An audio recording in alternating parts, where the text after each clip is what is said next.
Honneur et fidélité du samedi 18 janvier 2025, le temps de l'éditorial avec le capitaine de vaisseau Cyril Serge Atonfa Kemo, chef de division de la communication du ministère de la Défense. L'Ukraine, le Soudan, le Liban, Gaza, Haïti et d'autres théâtres d'une tragédie humaine qui ne semble pas avoir de fin.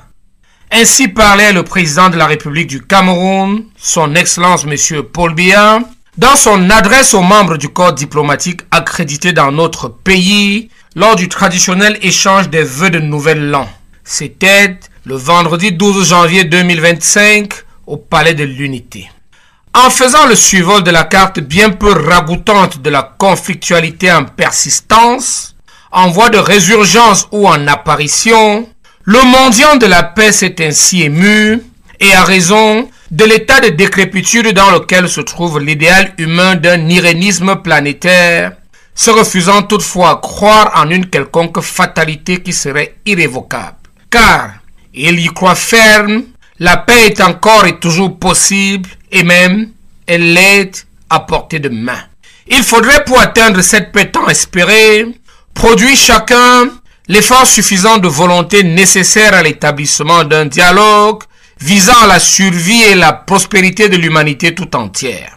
Il serait dès lors permis de mettre en commun les idées et les ressources, de redistribuer de façon équitable les profits qui en découlent et de relever ensemble et à moindre frais les défis posés par les terribles emportements d'un climat de moins en moins prévisible. Or, jusqu'ici, le monde entier continue de subir les affres de la guerre, la violence, la misère et les rigueurs du climat.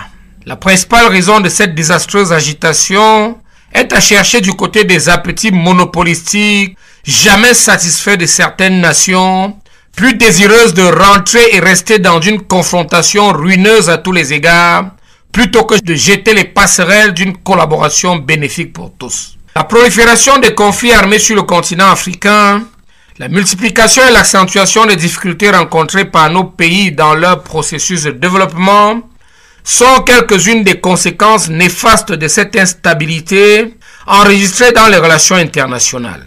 À titre d'illustration, la diversification des partenariats, qui pour nos pays est un impératif critique, se voit malheureusement opposer les actions malveillantes allant des restrictions au sabotage. Il suffit pour s'en convaincre de s'interroger sur la soudaineté d'apparition et la facilité d'expansion du fléau terroriste en Afrique, en dépit des moyens colossaux consacrés à son éradication. Autant de ressources susceptibles de favoriser le bien-être de nos populations, mais qui enrichissent davantage les fabricants d'armement.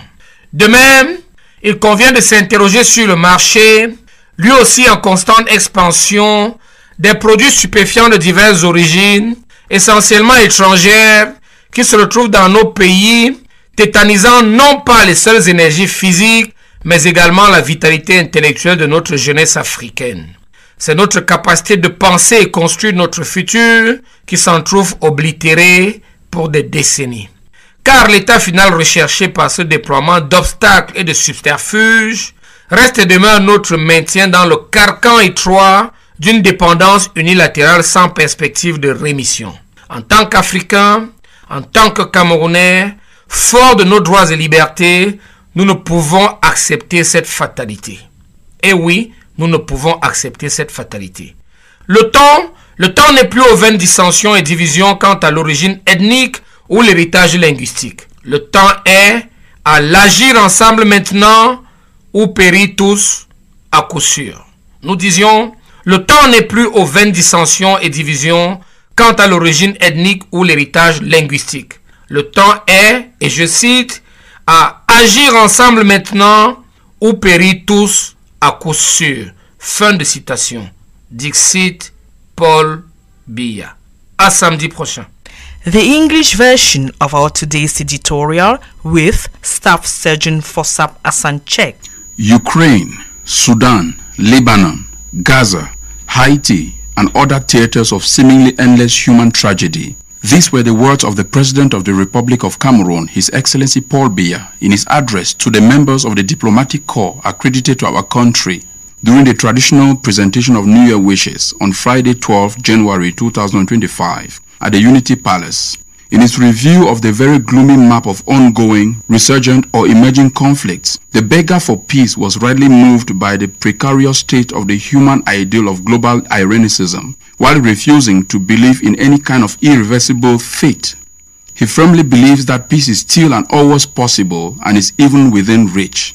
To achieve this long-awaited peace, each of us would have to make a sufficiently determined effort to establish a dialogue aimed at the survival and prosperity of all of humanity. It will then be possible to pool ideas and resources, to redistribute the resulting benefits fairly, and to tackle together at lower cost the challenges posed by the terrible effects of an increasingly unpredictable climate. So far, the whole world continues to suffer from the horrors of war, violence, poverty, and climate change. The main cause of this catastrophic turmoil lies in the never-ending monopolistic appetite of certain nations, which are more eager to enter and remain in a confrontation that is disastrous in every way than to build bridges of cooperation that will benefit everyone. The proliferation of armed conflict on the African continent and the increase in the difficulties encountered by our countries in their development process are some of the harmful consequences of this instability in international relations. For example, the diversification of partnerships, which is a vital imperative for our countries, is unfortunately being met with malicious actions ranging from the restrictions. The time for future disagreements and divisions based on ethnic origin or linguistic heritage is over. The time has come to act together now or perish for sure. Openness Paul Biya. Have a blessed weekend.